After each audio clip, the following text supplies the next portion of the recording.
Perhaps Anji's most notorious move alongside Fujin, Butterfly or Shitsu, was a relatively tame move in Strive's vanilla release compared to its glory days in Guilty Gear Plus R. But since its buff in patch 1.1, Shitsu has once again returned to its status as a ubiquitous and powerful tool to lock down opponents on Wakeup. Today, I'll break down exactly how the move works, and most importantly, why this is such a powerful choice for Okizeme. We'll look at each of the 3 holes in Shitsu and learn step by step how to plug these openings with true gapless pressure. And finally, we'll learn how to purposefully open those gaps to enable nasty frame traps or ways to loop right back into Shitsu. This is Millennium, and this is Anji Mito's Butterfly Oki Explained. Shitsu is a projectile that travels about half of the screen. If it collides with something, whether that's another projectile or an opponent, it will transform into a bird that travels slightly forward in a high arc, creating a second hit after a large delay. If Anji is hit, thrown, or even throw clashes while the projectile is out, Shitsu will disappear. However, it will remain even if Anji is forced to block a move. The timing for Shitsu after a knockdown will depend on the knockdown. For example, after a 2D, an immediate Shitsu will completely whiff before the opponent even has an opportunity to get up. For consistency, we'll be showing Shitsu Okizeme after a throw. The correct Shitsu timing after a throw is essentially immediately once the throw completes. Use that distance as a benchmark to determine how much to delay Shitsu after any knockdown. The last thing to understand about the move is that there are 3 specific windows of opportunity for the opponent to counterattack. On Wakeup, in between the first and the second hits, and after the second hit. These windows are extremely important, and they will build the entire foundation of how we approach how to use this move. Now we know how Shitsu by itself works, but why would we want to do this over just running in and trying to meaty the opponent with an attack? Here, Soul is set to use 5k on Wakeup, the fastest normal in the game. If we time it right, we can counter hit him for a big combo. But what if we make a mistake with our meaty timing? Uh-oh, we could get thrown. Or they could jump out of our pressure. What about if Soul does Volcanic Viper, an invincible reversal? That hits us, too. Let's see how Shitsu performs in these situations instead. Against Wakeup 5k, Soul gets hit. How about throw? Of course, since we're nowhere near Soul, the throw whiffs, and he also gets hit. Shitsu will even hit jumping startup frames. It's also active enough to hit after backdashing's invulnerability finishes. Even Soul's Volcanic Viper will get hit because Shitsu's hitbox is active for so long. In fact, it will stuff out any meterless invincible reversal except Kai's Heavy Vapor Thrust. Be careful though, getting hit by the DP will immediately get rid of Shitsu, so we'll have to be extra wary of it if the opponent is very close to us on Wakeup. Sometimes, simply getting hit is all that's needed to convince an opponent to respect you. Other times, opponents will refuse to be conditioned unless you punish them hard for their choices. Unfortunately, there is no one-size-fits-all punish. Shitsu will simply stuff out all of these options in one way or another by itself. For example, big punishes on Volcanic Viper and other meterless DPs requires you to air dash in to avoid the DP clipping Anji's hurtbox. Punishing something like backdash looks very different because Shitsu connects at a very different timing.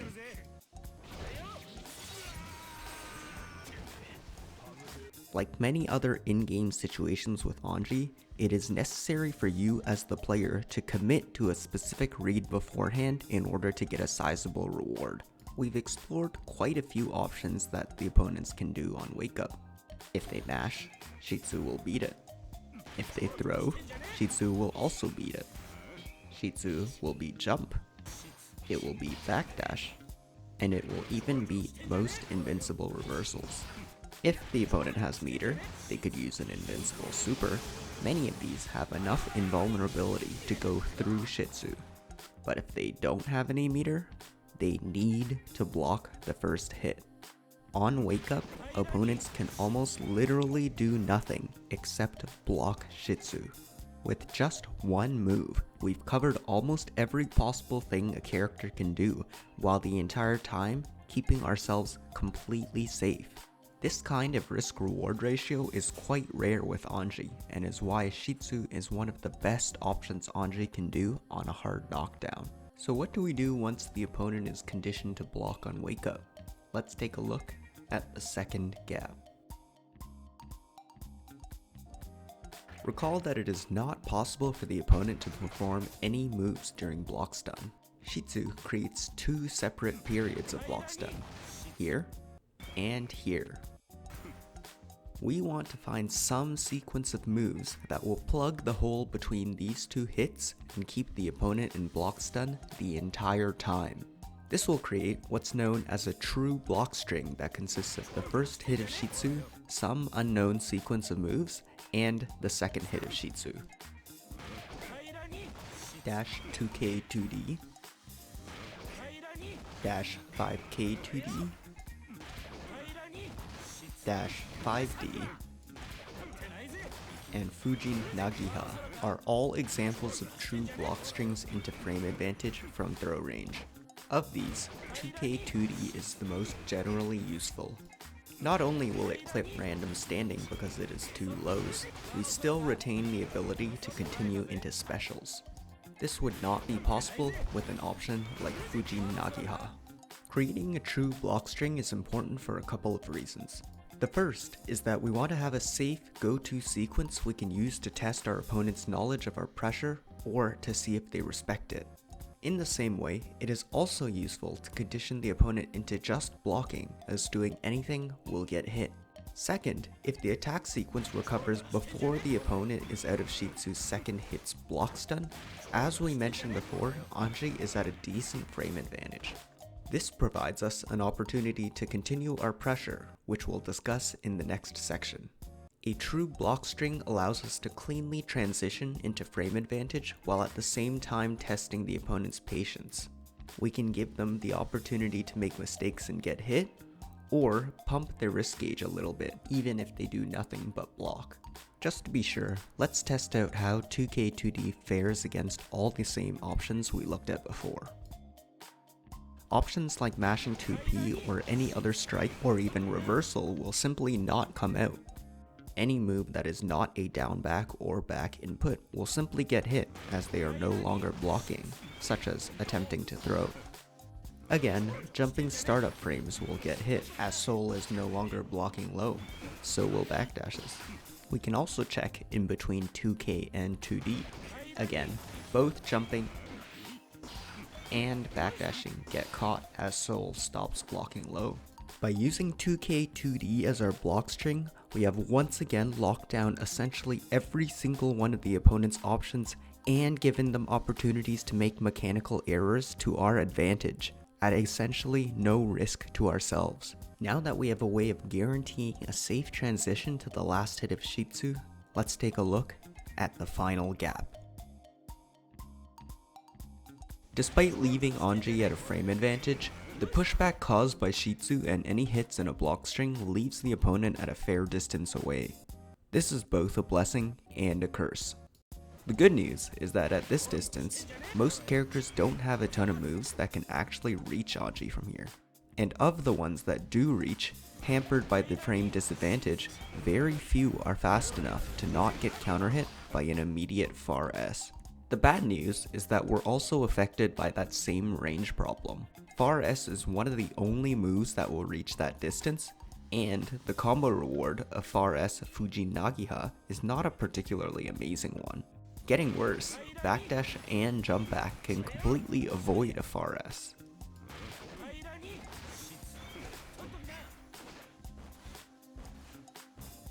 Invincible reversals will also punish us. Unlike on Wakeup or after blocking the first hit of Shitsu, the space to explore here is much more limited. While we can curb aggression with Far S, our continued pressure is basically limited to attempting some kind of Fujin follow-up if the opponent blocks it. In any case where the opponent is respecting us, it's best to just treat this as a return to neutral. Up until now, we've learned many ways to keep the opponent blocking. But objectively, the risk the opponent takes for turtling up is extremely minimal. They can simply block and get away by resetting the neutral after our pressure ends. Much like we spend time learning about ways to condition blocking, we now need to learn to condition the opponent to mash. And the best way to do that is to force them to eat the Shitsu Okizeme mix-up again. It's important to emphasize that at this point, we are giving up the safety of the true block string. We are going to start purposefully introducing gaps into our pressure, and once again, going to be taking bigger risks in hopes of a bigger reward. There are two ways to loop Shitsu Okizeme: throws and combos into hard knockdowns.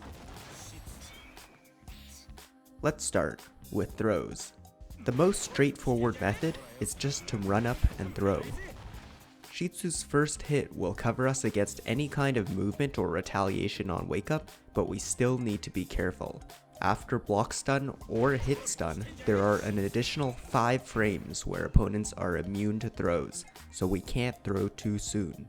It's also possible to throw in such a way that the second hit of Shitsu will combo, making us lose our hard knockdown. The correct timing to throw here is actually very late after the first hit of Shitsu, so that the opponent is locked in the throw animation and invincible as the second hit of Shitsu falls on them. This means there's ample time to mash in response to an incoming throw, or jump back and counter hit us for a big punish. What we need to do is find sneakier ways of getting close enough for a throw. As always, what I'm showing you is not an exhaustive list of options, just some ideas for possibilities to try. Your ability to come up with creative ways to confuse the opponent's mash timings and to find timings to throw the opponent when they don't expect it will make all the difference.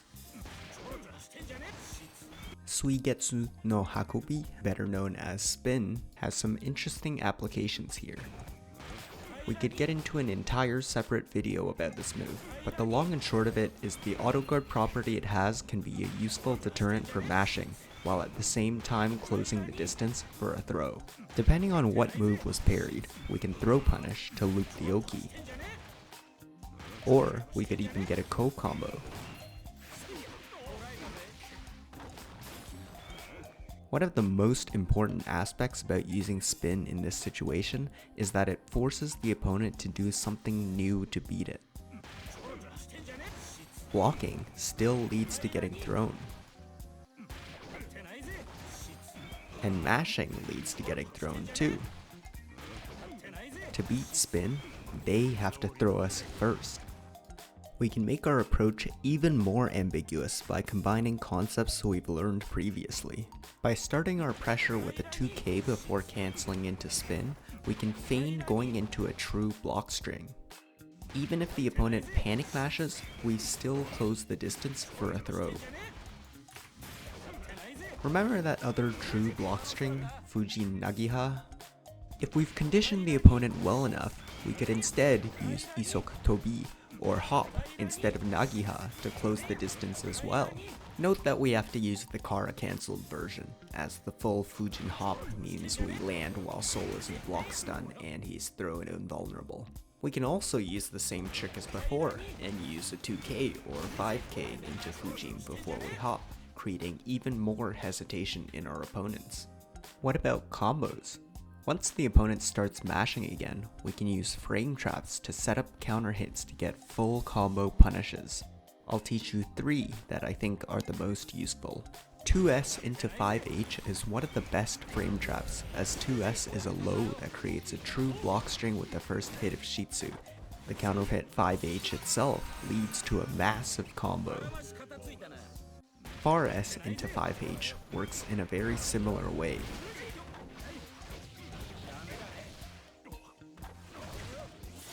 Both of these options will beat any non-invincible strike in the game, but will whiff on backdashing and jumping back. Far S Fujin has a little bit more range, allowing it to catch backdashes and jumping back, but at the cost of only being able to counter hit moves that are 4 frames or slower. Frame traps generally will lose to invincible reversals. These options are our middle ground between true block strings and attempting to loop Okizeme. They offer decent rewards for the comparatively minimal amount of risk we need to take. But after all this, what if our opponents still refuse to get opened up? There's one last thing we can try: overheads. I've put this section last for a particular reason, and that's because I don't think Anji's overhead options are very good. They're generally high risk, low reward moves, and in most cases impossible to get good conversions off of without meter. But when push comes to shove, it's important to know how to use them. We've already mentioned the 5D true block string. It needs meter to convert into a combo.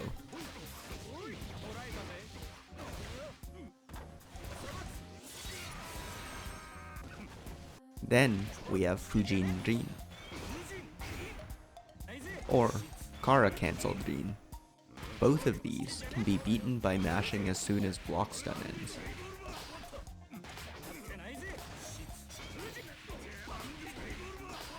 Of these two, my preference goes to Kara cancelled Rin, because if the opponent misses the mash timing, at least the second hit of Shitsu will minimize block punishment. And again, neither of these can be converted into a combo without meter.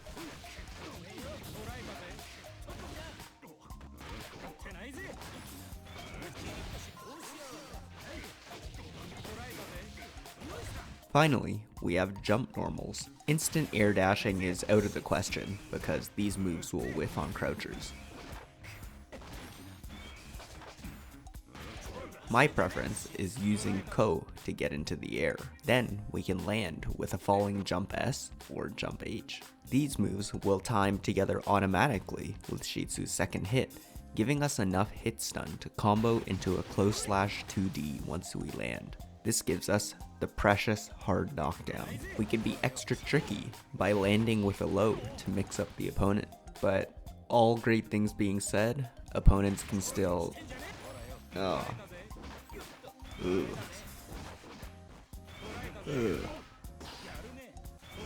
Jeez. Goddamn, you can even run under it? That is a lot of ways to get out of this setup. In summary, there's just a lot of ways to punish Anji trying to do overheads. Let's recap what we've learned today. Shitsu is powerful because it will force opponents to block the first hit of it on Wakeup. This gives us room to do things like dash 2K2D, which is the most useful true block string to condition opponents into blocking. Far slash after the second hit will stuff out any post-Shitsu aggression. Once we've conditioned the opponent to block, we can start to take bigger risks, like attempting to go in for throws to force them to mash again. When they do mash, we can punish them with frame traps like 2S, 5H, a nice middle ground between doing true block strings and trying to throw. And overheads, while useful, should be an absolute last resort if it's not going to end the round or we don't have any meter. That's it. Thanks for making it all the way to the end. If you thought this was useful, help me out with that algorithm, and stay safe, happy, and healthy. Until next time, this was Millennium.